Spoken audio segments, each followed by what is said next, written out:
Hey, welcome to episode 2 of The Story Behind the Song. In today's episode, we're going to cover off the story behind the final section of the title track, Bridge Across the Years. This third section is often referred to as Can't Stop Me Now. It's almost like a standalone song by its own right, but it's all written as one part of the larger piece.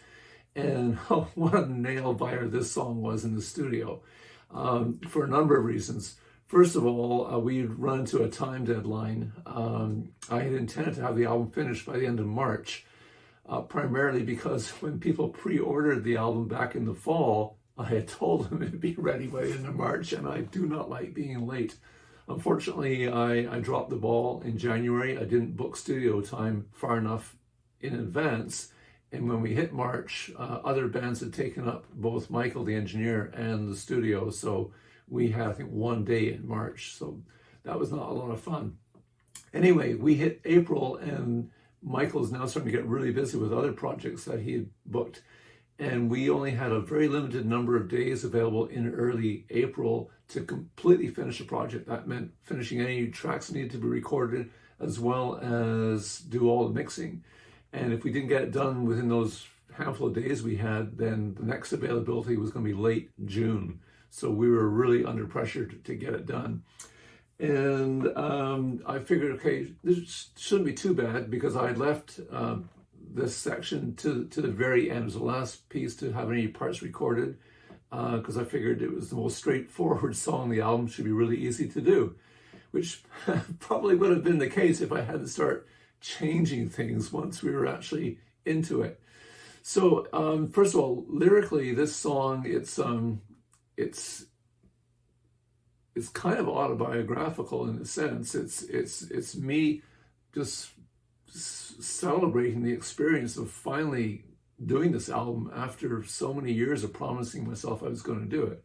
And there's a little bit of a thumbing the nose at the ageism that lives in our society. I mean, quite often when you're in your 20s or 30s, you're told you're too young. You need to get more experience under your belt. And of course, once you're into your 50s and 60s, well, now you're too old. And it's like, I don't accept that. So, the opening line, you've all heard the saying, you can't teach an old dog new tricks. I just totally reject that thinking. So the opening line is, one old dog just learned a brand new trick. And the intent was to be much more of a celebratory kind of song. So that's where I'm coming from in terms of the lyrics. Now, in terms of the music, this song was written entirely on acoustic guitar, right from the very beginning of the quiet bits. I like all three sections I'm referring to. It's all done on acoustic guitar. And when we were coming out of section 2, I had the idea of, now let's take it electric with that line. And as someone who's an old fan of Wishbone Ash, I thought it'd be cool to have a harmony guitar part on there. And not a difficult part to play, and I figured that'll be a real snap to get done in the studio. Not quite. There was a little challenge with that, because as opposed to just playing the part,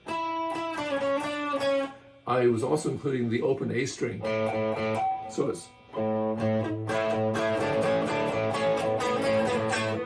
And so we got that guitar part down pretty straightforward.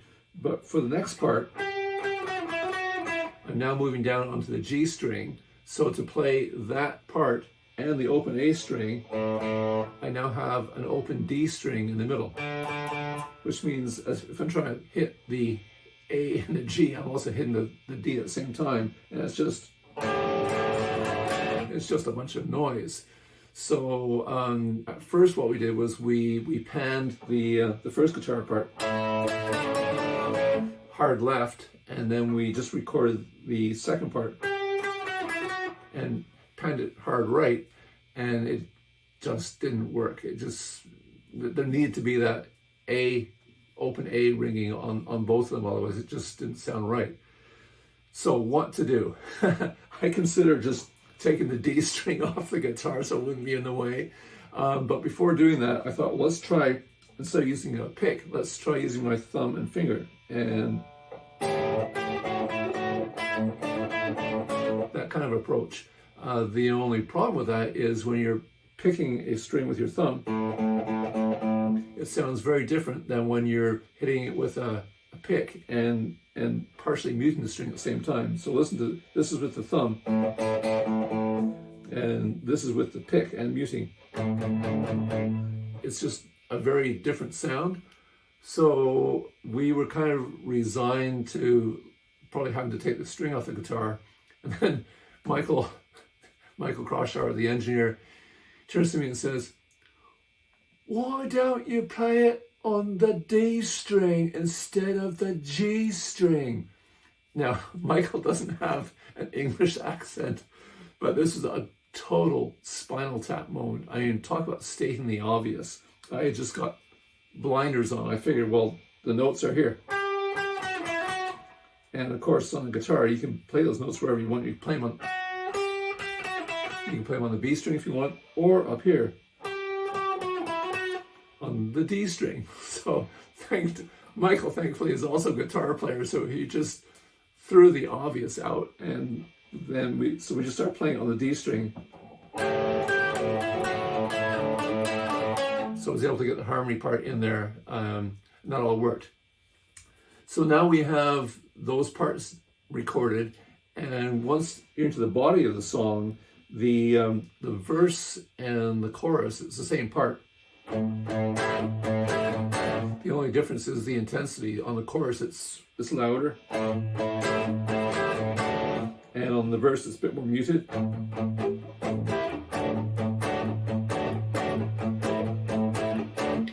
And that's how we recorded it. But when we sat back and listened to it, it just wasn't quite what I had in mind. And like, the clock is ticking at this point. Not a good time for me to be coming up with different ideas. But I thought, you know what? It'd be really cool to have Hammond organ in there. And I was so pleased with what Andy Tillison did with his vintage Hammond organ on Let Me Be. I thought, let's see if he's got some time available to throw it onto this track as well. And fortunately, he did have a window of time in his schedule to be able to get that taken care of. So we get that done, and Andy just turned it around really quickly. So that was one thing that worked out really nicely. But now it's time to do vocals. And we had one day set aside for Diego to come in and finish off any vocal parts that needed doing. And this is the same Diego who had some weeks earlier informed me that he was moving to Calgary. So basically, if we didn't get everything done on the day we had set aside, the next time we'd be able to get into the studio, he was going to be like 1,000 miles east of me. And it was like, oh my God, Thankfully, Diego, he's just amazing. I mean, his ability to pull things out of the hat with very little rehearsal is remarkable. He did a super job on the male vocal part on the song. But of course, now I'm thinking, you know what? Maybe we should have a female vocal on there. And it's like, oh, Michael, what are you doing? Now, Amanda Lehman had recorded the female vocal parts on the earlier part of the song, and just did a superb job. But I knew she was just about to hit the road because she was joining Steve Hackett's tour in Europe. And like, she barely had enough time to finish off what she did on the first part of the song.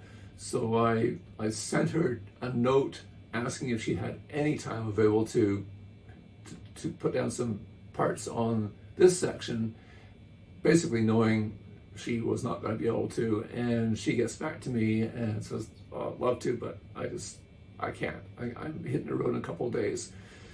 So it's all panic stations now, because this is, I think it was Sunday, April 2nd, and we had availability of either the 5th or the 6th to tie up any loose ends, and then we were scheduled to do all the mixes from the 10th to the 12th. This is in early April. And there's no margin of error. Basically, if we didn't get the recording parts done in that week ahead, we we didn't have time enough for the mixing to be able to start messing around with recording parts.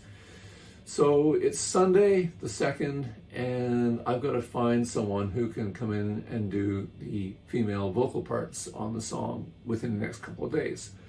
So I immediately thought of Kathy St. Germain, because I had worked with her in the past on some live shows, and she's just an amazing vocalist. In some of the shows we had done, we had played, one of the songs we played was Pink Floyd's Great Gig in the Sky, which was a pretty challenging part to play. And she just blew the doors off. I mean, during the quiet parts, you could have heard a pin drop in the theater. And during the louder parts, I mean, she just, amazing power, and like total standing ovation by the time we finished. So I thought, Kathy can do it. So I reached out to Kathy, and she got back to me within about an hour and said, I'd love to, but I'm out of the country.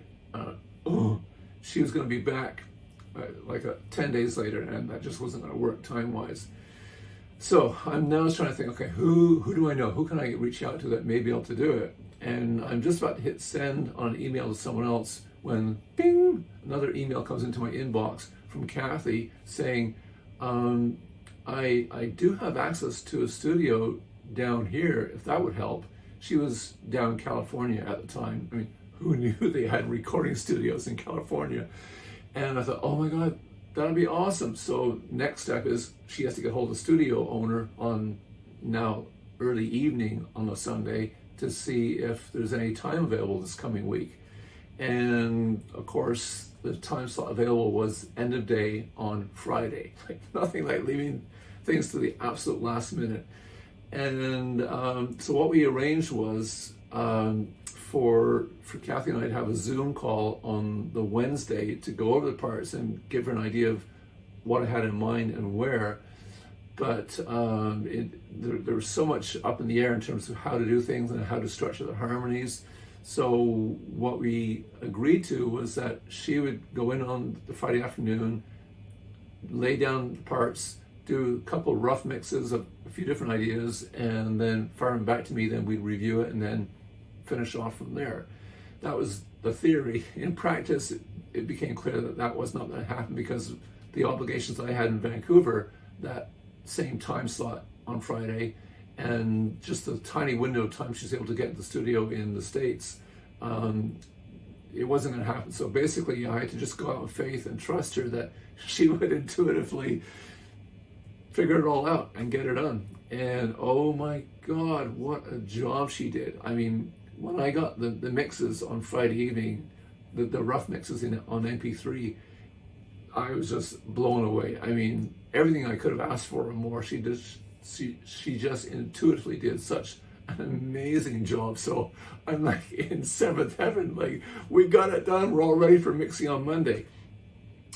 And then Saturday rolls around, and I'm waiting for the actual Pro Tools software files from the engineer. Get this frantic email from the engineer saying, the files aren't playing back. They're not working. Oh my God. Long story short, we eventually got it figured out. There was a problem with the bit rate, and after just all kinds of craziness, we got the technology addressed. So we actually finally got it all together in time for Monday morning to go in and start mixing. But it was just like a nail biter from start to finish, but I'm so happy with the end. And I had planned on doing a guitar solo on the back end of the song, but between what Andy was doing on keyboards and what Kathy and Diego had going on with the vocals, it was cooking. I thought, I don't want to get in the way with a guitar solo here. So we decided to just leave it as it was, and we mixed it as it was, and that's the end of the story. So I hope you found this informative and enjoyable. And if you do like these behind the scenes peeks, please hit the subscribe button, and you'll get notified next time we do the next one. Anyway, thanks for listening, and you take care.